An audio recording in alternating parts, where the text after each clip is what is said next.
Assalamualaikum warahmatullahi wabarakatuh, Mas Tony Rosid.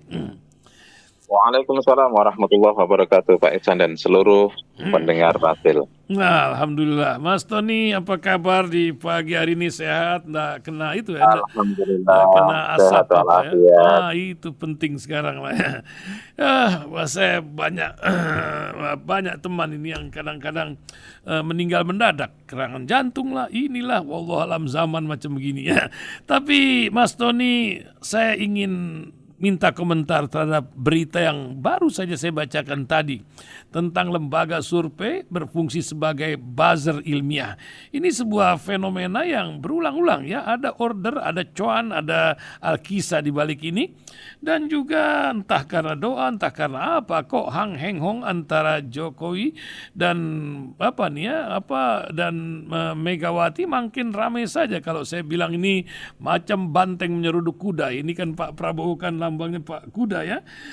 Jadi bahkan ada berita ini Jokowi bakal dirusak kader PDIP. Refli Harun bilang bukan lagi berpotensi. Sudah terjadi. Itu di antara komentar-komentar yang ingin kita dengar dari seorang Tony Rosid. Selain masalah amatan-amatan lainnya dari pertemuan kemarin di Depok UI, ini kan ramai juga itu. Silakan Mas Tony, mungkin bisa dimulai dari Alkisah awal tadi. Fadal Bang. Baik, terima kasih Pak Ihsan dan para pendengar Radio Silaturahmi. Kita mencoba untuk melihat terkait dengan dinamika politik di Indonesia jelang pemilu 2024. Sekarang sudah mulai dekat pendaftaran 2023 Oktober nanti, ya sekitar 9,5 lagi lah. Ya, betul. Maka makin aktif ya manuver-manuver itu terjadi dan kemudian bisa makin masif serangan antar pihak-pihak yang memang merasa ditinggalkan, ya merasa berebut dan sebagainya. Tidak lupa untuk bicara tentang buzzer. Ya, di antara buzzer itu adalah sejumlah lembaga survei. Kenapa saya katakan begitu? Ketika mereka dikontrak untuk menciptakan persepsi atau opini publik, menggiring supaya mengarah kepada memperburuk calon yang lain, mengarah kepada calon membiayai. Pada prinsipnya lembaga survei itu penting, itu perlu, itu dibutuhkan, baik oleh partai, oleh calon maupun oleh publik ya. Tetapi jika itu karena ini adalah kajian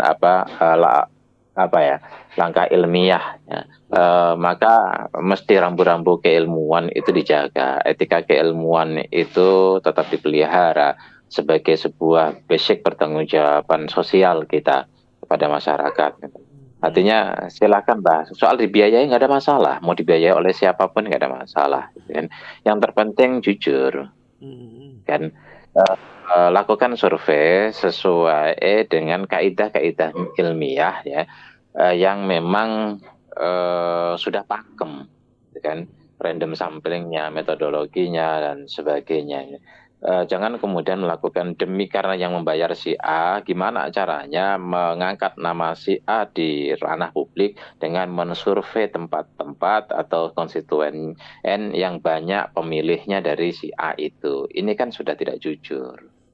Atau membuat sebuah random sampling ya karena dia orang yang membiayai elektabilitasnya sedikit, tetapi ada kelompok-kelompok tertentu berbasis kepada gender, kelompok tertentu berbasis kepada profesi, itulah yang kemudian disurvei menurut para pengusaha, menurut para perempuan, atau menurut si kelompok ini bahwa dia adalah orang yang terpilih. Menurut saya juga nggak fair. Nah ini yang kemudian, apalagi lalu hasil surveinya itu 12 dibikin 13, hasil surveinya 30 lawan dibikin 19. Menurut saya ini juga pembohongan publik.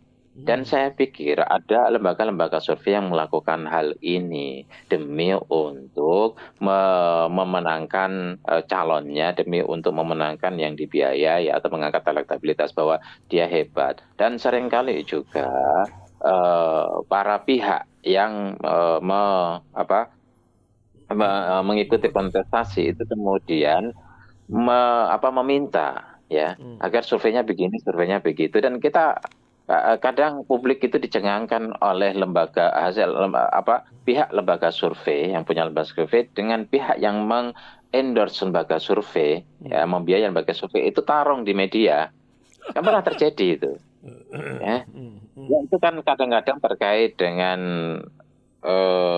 pesanan itu. Ada lembaga survei yang dipesan nggak mau, ya kemudian mereka mengumumkan tidak sesuai dengan hasil yang semestinya. Marahlah lembaga survei itu beruntung kalau lembaga surveinya masih punya idealisme. Yang tidak punya idealisme ini lebih banyak. Nah, ini repot. Ya silakanlah dikelola. Ya jangan nanti kemudian kalau saya mengkritik seperti ini dianggap, wah Anda nggak punya lembaga survei, Anda iri. Enggak, saya pikir membuat lembaga survei itu bisa kok. Ya, istilahnya hari ini saya minta kepada seseorang untuk membiayai sekali survei. Ya paling survei, kalau kemudian survei dapil atau survei itu ya 500 juta bisa. Masihlah ada orang-orang baik yang, ya Kerja misalnya masihlah ada profesional ya. orang-orang baik yang mau kok membiayai untuk orisinilitas survei itu. Masih ada lah beberapa orang yang mau. Artinya begini, saya ingin mengatakan bahwa bersikaplah jujur dan profesional, karena hasil dari survei kalian itu akan dibaca oleh publik, mempengaruhi persepsi publik, yang pada akhirnya kalau ini terus-menerus mempengaruhi kematangan publik, mempengaruhi karakter publik, mempengaruhi pola pikir publik, pada akhirnya juga mempengaruhi mentalitas publik. Jangan rusak itu karena kepentingan-kepentingan kalian. Itu loh maksud poin. Sehingga juga tidak menciptakan kegaduhan. Kalau mau ideal, memang dari awal lembaga survei ini melakukan survei kualitatif, di Oke. mana 7 orang yang hebat-hebat di Indonesia itu siapa, si A, si B, si C, kriterianya apa, punya integritas, tidak terlibat korupsi, terus kemudian tidak terlibat suap, tidak pernah punya kasus hukum, kemudian punya kemampuan, track recordnya jelas. Nah, 7 orang ini kemudian disurvei secara elektability. Jadi siapapun yang menang, gitu kan, rakyat itu mendapatkan menu yang baik. Jadi gini loh, istilahnya kalau di meja itu ada menu 7, Empat sempurna. Halo? menyehatkan, Iya. enak. Tapi rakyat kemudian memilih, manapun yang dipilih itu sehat, manapun yang dipilih itu tidak membuat perut cacingan, manapun dipilih itu akan menjanjikan masa depan yang bugar gitu. Tetapi kalau kemudian menu 7 gitu kan, yang 8 itu menunya bikin cacingan, bikin bikin kolesterol, yang satu enggak, kan kemungkinan besar akan ada salah pilih begitu banyak. Ini yang seringkali terjadi di Indonesia. Seringkali orang salah pilih. Disitulah kemudian disadari Pak, Indonesia ini yang pendidikan. Saya barusan tadi menulis karena ada buku yang minta komentar pengantar saya. Oh ya. Ya, pengantar dari saya sudah buatin tentang soal kepemimpinan. Dia membuat pertanyaan-pertanyaan dan ini akan menjadi objektif karena diserahkan kepada masing-masing untuk menjawab pertanyaan-pertanyaan itu berbasis kepada objektivitas yang dimiliki, mandiri di situ. Ya, saya ingin katakan bahwa kriteria pemimpin itu penting untuk ditonjolkan di awal sehingga siapapun yang akan memilih itu akan baik. Kenapa? Karena seorang pemimpin itu pengaruhnya cukup paling besar terhadap bangsa ini. Satu tanda tangan itu bisa menciptakan, sebagai sebuah kebijakan, bisa menciptakan karakter bangsa. Satu tanda tangan. Satu pilihan itu juga pilihan kebijakan bisa mempengaruhi karakter bangsa ini ke depan. Kalau kemudian itu pilihannya benar, maka akan menjadi benar, salah akan menjadi salah. Problemnya, maka perlu pemimpin yang sehat akalnya, sehat hatinya. Problemnya adalah bahwa karena pemimpin itu dilahirkan oleh rakyat dan rakyat itu yang berpendidikan, yang itu cuma 6% pendidikan perguruan tinggi, cuma 6%, sisanya itu SD sampai SMA, bahkan banyak yang tidak sampai lulus SD. Terus kemudian masyarakat kita yang miskin itu 9,5. Kalau itu standar pendapatan per hari di bawah 19.000. Kalau pendapatan menurut World Bank itu di bawah 3,2 US dollar, yaitu 47.000 per hari, tidak dianggap miskin, maka 40%. Disinilah kemudian membuat banyak masyarakat yang punya psikologi tidak independen, psikologinya punya preferensi psikologis yang kalau dikasih sembako beralih, oh ini orang baik gini, gitu kan. Kenapa? Karena memang banyak yang miskin. Mau berpendidikan, mereka dikasih isu yang negatif sedikit langsung dimakan, tidak klarifikasi, tidak melakukan tabayun dan sebagainya. Inilah yang terjadi, sehingga hoax dan perang di medsos itu luar biasa yang kemudian Mataliti ya, Ya. si siapa namanya ketua DPD ya. Doa saya semoga beliau istiqomah, itu aja sih, konsisten gitu kan. Karena sering-sering tidak berubah-ubah. Kita setuju, kita sepakat itu loh. Jadi lembaga survei menjadi bagian dari seringkali menjadi bagian daripada buzzer yang itu malah downgrade terhadap kelasnya sebagai masyarakat ilmiah atau kelompok ilmiah, gitu, kelompok akademisi, terdowngrade karena bisnis mereka yang kadang-kadang menghalalkan cara. Saya tidak menunjuk lembaga survei apa, tetapi oknum-oknum lembaga survei saya seperti ini itu cukup banyak yang kemudian membuat kita mules. Ya, sederhana kalau orang awam memahami. Oh, di sini si A itu surveinya 17, di sana surveinya 27, masa selisihnya 10%? Yang benar aja. Di sini orang satu dengan katanya margin error cuma 2,3%, 2,5%, bahkan 3% maksimal ya. Di sana selisih antara capres satu dengan capres yang lain cuma 5-4%. Di sini kok selisihnya sampai 15%. Dari sinilah orang awam kemudian memahami. Kalau kita bicara tentang capres, ya saya baru dapat presentasi dari seseorang yang melakukan lembaga survei sangat-sangat independen dalam pengertian dengan survei yang betul-betul. Halo, para pendengar, kami mohon maaf, tampaknya terputus. Kami akan coba hubungi beliau lagi ya, sebentar di waktu yang sama ya. Kita tunggu sebentar, sementara kami isi dengan halo, Mbak. Udah tadi terputus, Mas Tony. Nah, sekarang sudah nyambung lagi. Ya, sekarang nyambung lagi. Silakan, Mas Tony. Iya. Baik, saya mendapatkan presentasi dari survei, dan itu survei yang dilakukan oleh luar negeri, tidak terkontaminasi, baik yang bekerja di dalam negeri juga tidak terkontaminasi dengan calon-calon yang ada, dan lembaga survei itu hasilnya sebenarnya 3, akan tipis.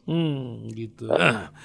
Ini bahwa saya tidak mengatakan siapa nomor 1, siapa nomor 2, siapa nomor 3, tidak elok karena saya hanya mengatakan itu. Saya juga tidak akan mengatakan berapa angka-angka mereka. Tidak, menurut saya tidak etis karena saya tidak mendapatkan rekomendasi untuk bicara kepada publik. Tetapi saya hanya ingin mengatakan bahwa jarak di antara ketiganya itu tipis. Dan ketika saya cross check ada lembaga survei internal di sebuah internal di partai tertentu, itu dia mengatakan sama, padahal orang ini memang istilahnya relatif lah dia pendukung tertentu, tetapi dia bisa bicara objektif soal itu. Dia juga mengatakan bahwa ini politisi memang ternyata tipis. Dan masih banyak yang belum menentukan pilihan juga, begitu kan, Bang? Ada sekitar 9,5, hampir 10% itu undecided voters belum menentukan. Nah, Mas Tony, ini dan masih ada yang swing voters, artinya kemungkinan untuk pindah dari mana? Dari dilihat bahwa kan bisa dilihat bisa pindah ke sana kan surveinya. Kalau hari ini ada pemilu dulu, siapa capres yang Anda akan pilih? Oh ini, siapa yang Anda tidak akan pindah? Oh saya tidak pindah, tapi sebagian mengatakan saya bisa pindah. Oh gitu. Nah ini di antara pengaruh kepindahan ini nampaknya di antara para politisi ada kabar ini Masinton Pasaribu yang mengatakan bakal ada yang merusak kader PDIP itu Jokowi. Apa yang akan terjadi di antara dua kandidat nampaknya ini sudah macam Tom and Jerry nih. Apa Mas Tony bisa tulis atau yang akan terjadi dari kisah Begini, gitu? Pak Silakan. saja, yang sering kali orang memahami secara sederhana karena Indonesia itu adalah negara Indonesia. Satu sisi memang karena paradoks ya, masyarakat Indonesia satu Betul. sisi memegang etika, sesuatu yang tidak pakem sesuai dengan etika, oh ini nggak tahu diri itu. Di sisi lain, kadang-kadang masyarakat Indonesia itu begitu ada sesuatu yang jelas-jelas melanggar etika, bahkan melanggar moral dan terus-menerus dilakukan karena terus-menerus akhirnya dimaklumi. Maklumi Itulah masyarakat seperti korupsi Indonesia ya. gitu kan. Ini kan paradoks gitu loh. Paradoks. Saya Orang. menyoroti antara Pak Jokowi dengan Ibu Mega dan ini kan sudah saya tulis mungkin 2018 ya, saya tulis itu. Hmm. Ya, 2018 apa? Ya 2018 sekitar itulah, atau 2019. Jokowi vs Mega. Ya. Jadi kenapa saya bilang begitu? Gini, ya ada teori Marx ya terkait dengan persaingan antar kapitalis dan saya setuju.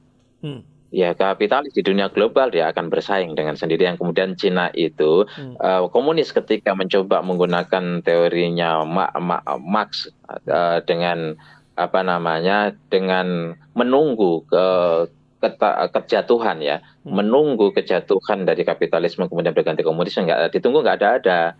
Ternyata mereka kemudian masuk di dunia kapitalis, maka China itu menggunakan bisnisnya masuk di dunia kapitalis bersaing di global, tetapi di negaranya bersaing di luar dengan kapitalisme, di negaranya menggunakan komunisme karena kegagalan komunisme menunggu pertarungan kejatuhan pembubaran kapitalisme ternyata nggak bubar. Tapi begini, sebelum pembubaran saya tidak setuju karena memang disertasi saya tentang itu. Saya mendalami betul soal teori ini bahwa persaingan antar kapitalis iya, tetapi kemudian recovery bersaing lagi, konflik lagi, recovery. Persaingan itu, saya menggambarkan persaingan ini seperti persaingan antara Ibu Mega dengan Pak Jokowi. Poinnya di mana? Titik temunya bahwa ketika ada kebutuhan yang tidak bisa disatukan dari kedua pihak, apakah itu personal, apakah itu kelompok, apakah itu kelompok apapun termasuk kelompok ideologi, maka akan terjadi sebuah konflik, akan terjadi perseteruan. Tidak dalam pengertian negatif ya. Ya, dalam pengertian konflik dan ini konflik itu kan sesuatu yang alami. Pak Jokowi sama Bu Mega itu dua matahari kembar. Maka tidak bisa Bu Mega dengan otoritasnya sebagai ketua umum PDIP ingin Pak Jokowi sebagai petugas partai mengikuti apa yang dimaui oleh partai karena memang Pak Jokowi ada lahir sebagai orang yang dibesarkan berapa kali, mulai dari wali kota 2 kali, kemudian jadi gubernur sekali, jadi presiden 2 kali, itu adalah peran daripada PDIP. Tanpa PDIP belum tentu Pak Jokowi akan sampai ke karir yang paling tinggi. Bahkan kemudian anaknya menjadi wali kota dari PDIP, menantunya dari PDIP, dan yang kemudian ditulis bahwa ada 7 kontribusi sangat menentukan PDIP terhadap Pak Jokowi. Tetapi Pak Jokowi adalah seorang presiden. Satu sisi kader, sisi lain adalah seorang presiden yang juga punya otoritas, tidak boleh diganggu, apalagi oleh ke PDIP yang secara elektability itu dukungannya lebih banyak Pak Jokowi daripada PDIP. PDIP 19% misalnya dukungannya, sementara Pak Jokowi dukungannya di atas 50%. Dari sini tidak mungkin kan sebagai petugas partai. Oleh karena itu disitulah terjadi tabrakan kepentingan yang tidak mungkin disatukan. Dan ini objeknya bisa macam-macam. Kalau kemarin itu adalah objek penentuan kabinet tabrakan, penentuan kebijakan negara tabrakan, gitu kan. Terus kemudian juga penentuan penentuan ini capres tabrakan. Pak Jokowi mau ambil itu mau ambil siapa Mahfud. namanya Ganjar melalui KIB gitu kan. Ya Betul. ketika naik di branding itu bagaimanapun peran Pak Jokowi besar dalam membranding, Iya. meningkatkan elektabilitas yang Ganjar. nampak maupun yang tidak nampak. Kerja-kerja itu cukup bagus, cukup luar biasa. Naiklah elektabilitasnya Ganjar sampai sampai melampaui Anies pada saat itu, padahal dulu sebelumnya jauh gitu loh.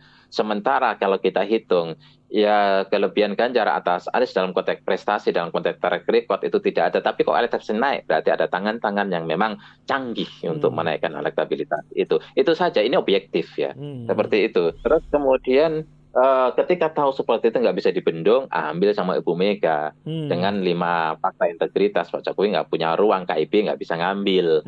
Disitulah terjadi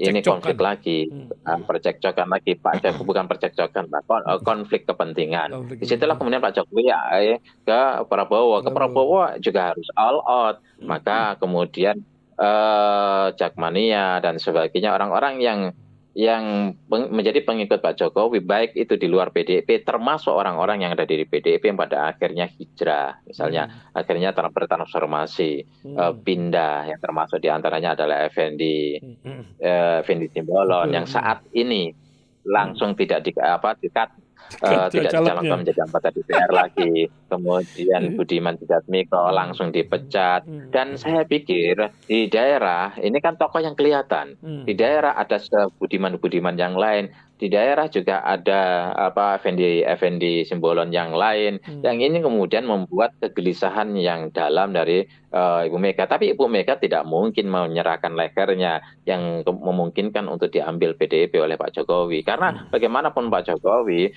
bukan karena soal minat atau tidak minat, tapi itu adalah kebutuhan eksistensi politik. Kalau kita bicara minat tidak minat, nanti kita bicara etika, kita bicara moral. Dalam politik itu ada hukum keniscayaan. Jadi ada kebutuhan politik ya yang niscaya dalam diri Pak Jokowi untuk tetap eksis pasca jadi presiden, pasca tidak lagi jadi presiden, dan eksistensi Pak Jokowi itu akan jauh lebih besar ketika ambil PDIP. Tapi ruang untuk mengambil PDIP tidak mudah. Disinilah dijaga ketat oleh Ibu Megawati. Jadi dulu kan saya pernah menulis 3 calon potensial untuk mengganti Ibu Megawati. Jauh berapa tahun yang lalu. Yang pertama itu adalah Puan Maharani, yang kedua Joko Widodo, yang ketiga Budi Gunawan. Karena mereka sama-sama memiliki kekuatan untuk mengambil. Dan pada saat itu kemudian ditanggapi cukup ramai. Kenapa? Karena memang kita melihat potensi yang ada, dan ketiga-tiganya saya nggak kenal. Tiga-tiganya saya nggak kenal gitu. Dan tidak berafiliasi satu kepada tiga-tiganya itu. Saya hanya mengungkap sebuah fakta politik yang ada berbasis kepada data-data yang memang cukup bisa dipertanggungjawabkan. Nah, itu, Mas Pak. Jadi Tony, jangan bicara Pak Jokowi tidak mau berterima kasih, tidak. Jadi Pak Jokowi ke Prabowo itu adalah sebuah kepentingan politik yang tidak bisa ditahan demi eksistensi politik di masa depan. Atau mungkin bagian juga dari terima kasih masa lalunya. Wallahu a'lam bishawab. Tapi saya mau tanya Pak Mas Tony, ini ada kecenderungan politik genetikal ya, setelah Pak Jokowi, mantu, anak dan lain-lain, ini ada lagi Haritanu sekeluarga nyalek. Apa dia itu menganggap daripada piti gue kasih orang lain, lebih baik keluarga sendirilah. Begitu juga kan melihat fenomena-fenomena keluarga politisi yang terus sambung bersambung ini. Apa yang Mas Tony lihat? Apakah kesultanan macam kerajaan zaman dulu akan berbentuk lain dalam sebuah pentas di DPR? Bagaimana Mas Tony? Iya, ini seringkali ada dikotomi antara aturan dan etika. Orang kemudian berlindung di balik aturan. Enggak ada kok undang-undang yang melarang. Kapasitasnya kurang Istri lebih. saya nyalon, anak nyalon, ini nyalon. Enggak ada kok undang-undangnya. Terus kemudian disinilah mestinya undang-undang ini, aturan itu mengakomodir terhadap etika masyarakat. Etika kepatasan misalnya tidak selama menjadi seorang pejabat tidak boleh kemudian gubernur misalnya ya. Gubernur satu periode tidak boleh kemudian setelah itu mencalonkan anaknya, tidak dilarang sampai kemudian periode berikutnya, gitu kan. Katakan ini gubernur gitu, maka keluarga gubernur itu tidak diberikan hak, keluarga yang bisa disebutkan satu dua anak, istri misalnya, ya adik kandung, kakak kandung, orang tua, itu tidak bisa mencalonkan gubernur pasca gubernur ini lengser, gitu kan, kecuali setelah jeda satu periode. Nah, itu kan etika, satu periode itu Regulasinya kan berarti diatur dia harusnya ya. tidak regulasinya. Dia tidak bisa tidak menimbulkan fitnah, apa tidak menimbulkan berpikiran negatif thinking dari masyarakat, persepsi negatif dari masyarakat, dari publik. Terus kemudian juga tidak bisa gubernur itu kemudian memberikan akses, dia jadi gubernur sudah 2 periode, istrinya nyalon, dia kan kemudian tetap belain istrinya, Iya, ya. kejadian Kemudian di mana? anaknya nyalon, atau kemudian dia jadi gubernur, anaknya nyalon di situ jadi presiden, anaknya dari situ. Itu dibuat setelah dia jadi gubernur satu periode, kemudian kosong, periode berikutnya silakan. Nah, di situ kan aksesnya udah nggak punya lagi. Iya, Nah, betul. mestinya regulasi itu mengakomodir terhadap hal seperti ini. Misalnya juga seorang yang lulus itu mesti punya lulusan, seorang calon presiden, seorang calon gubernur, seorang calon bupati, wali kota, mestinya minimal S1. Mestinya ada. Masa kemudian dipimpin oleh lulusan SMA saja, kan nggak elok. Kemudian anggota DPR minimal lulusan S1 dengan IP minimal. Orang jadi ASN aja itu IP minimal 3,1, yang itu tidak pejabat tinggi. Itu pengabdi negara, mau jadi pengabdi negara dengan proses itu minimal 3,1, 3,2 pun di ranking. Artinya apa? Ya, mestinya seorang calon gubernur, seorang bupati, ya ada syarat administrasi minimal, diantaranya adalah lulusan S1, ya, dengan perguruan tinggi grade A atau grade B minimal, gitu kan.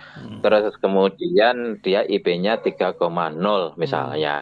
Udahlah, itu akan diberlakukan. Itu kan mestinya kok ada orang yang kuliahnya holo gitu, terus kemudian IP-nya 2,5, ya, Tiga, untuk jadi anak buahnya dia, ASN anak buahnya nggak dia di nyambung. gubernur, di bupati, itu minimal 3,1 atau 3, dia kok yang pimpinannya itu nggak ada batas minimal. Ini kan aneh. Kualitasnya Ya, nggak kenapa terjaga. takut? Yang kedua adalah jangan ada vested interest begitu tentara. Misal, gitu kan, boleh melakukan gugatan kepada MK terkait dengan undang-undang yang ada.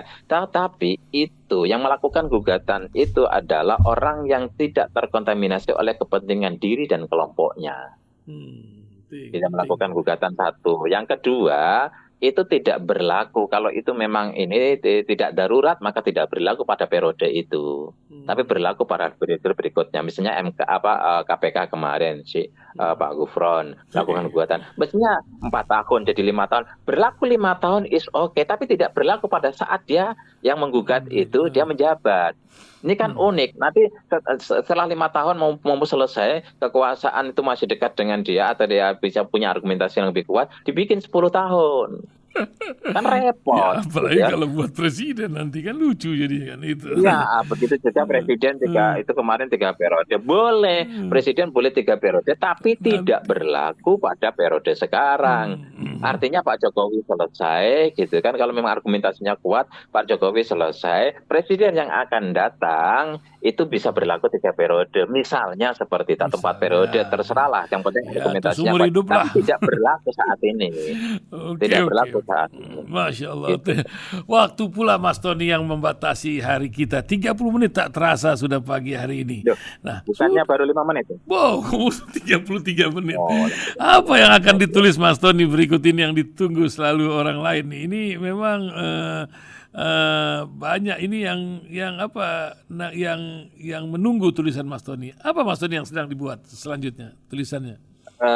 Saya bikin tulisan tentang cawapres, karena ini paling seksi. Meskipun saya harus kasih tahu, cawapres ini siapapun cawapresnya, pengaruhnya untuk memberikan atau mendistribusikan elektabilitas tidak terlalu besar. Tapi efek dengan cawapres ini luar biasa. Misalnya Pak Prabowo ngambil Erick Thohir, mungkin PKB mencelat. Nah, ini efeknya. Jadi bagi Iya. wartawan ini seksi, gitu ya. Oh Bagi iya, politik kan seksi. ya Cak Imin Nah, mencak-mencak itu nanti kan siapa? tambah seru Kofifa, lagi apa sandiwara rame. ngambil Caimin, apa kemudian ngambil AHY. Ini kan juga apa asik gitu loh. Nah, begitu juga hero pikoknya. Wah, ini jangan diambil ini. Tekan dulu, tekan dulu, tekan dulu. Ada yang menekan-nekan gitu kan. Karena memang sukanya mencet-mencet ini hidupnya. Nggak nulis tentang potret buram aparat ya seperti TNI maupun Polri yang sekarang sedang disorot pula tega-tegaan urusan apa sebuah fenomena terjadi. Nanti kita tunggulah tulisan-tulisan macam Nah, gitu juga. itu yang ya, apa namanya menurut saya itu banyak teman-teman yang bertugas seperti itu. Oh Saya iya, bertugas saja bagaimana baik. sesuatu yang lebih besar dan kemudian pengaruhnya lebih seorang pemimpin. Kalau kita Bisa punya pemimpin yang baik, itu semua beres akan semua, selesai. beres semua betul. Iya. Oke, nggak komentarin yang di Visip UI kemarin, Mas Tony. Cukup sudah ya. Divisi UI dari awal kan ketika apa namanya ketika Apeksi Hah? membuat debat itu, saya kan menulis mendorong semua kampus ya, Khusus, mendorong wah. semua kampus untuk sebelum itu aturan diperbolehkan ya oleh Iya, KPU betul, betul. bahwa kampus boleh untuk kampanye. Saya sudah mendorong semua kampus ya, terutama kampus-kampus besar undang para kandidat itu dan Keren. kandidat itu diundang untuk diuji oleh para expert ya yang diundang oleh kampus, baik kampus itu para profesor, para akademisi atau para profesional diundang di situ untuk menguji, tidak dalam rangka memberikan nilai. Kemudian media menyorot semua itu baik secara live maupun tidak live, kemudian disebarkan secara masif. Biarlah rakyat itu yang akan menilai hasil ujian. Jadi yang menguji itu para expert, yang menguji tempatnya di kampus-kampus ya, yang kemudian para profesional, akademisi, profesor doktor yang sesuai dengan bidang dan kompetensi masing-masing ya, tentang ekonomi, tentang kehutanan, tentang macam-macam. Di situ diuji betul seperti kita ujian kita ujian disertasi gitu. Tapi para penguji tidak memberikan nilai. Biarlah kemudian rakyat memberikan nilai kepada mereka. UI adain, kemudian USU adain, IPB adain, ITB adain, Unpad adain, kemudian yang di Makassar itu adain, UNER adain, Unibrau adain. Biar masyarakat tahu isi otak daripada calon-calon pemimpin kita itu macam apa. Kalau mereka nggak datang berarti nggak ada otaknya. Iya, nanti dia datang yang ke SMP lagi susah lagi kan. Kan boleh. Terima kasih Mas Tony pagi ini telah membuat suasana tambah indah. Terima kasih. Syukron kasir dan kita tunggu tulisan-tulisannya. Assalamualaikum warahmatullahi wabarakatuh. Waalaikumsalam warahmatullahi wabarakatuh.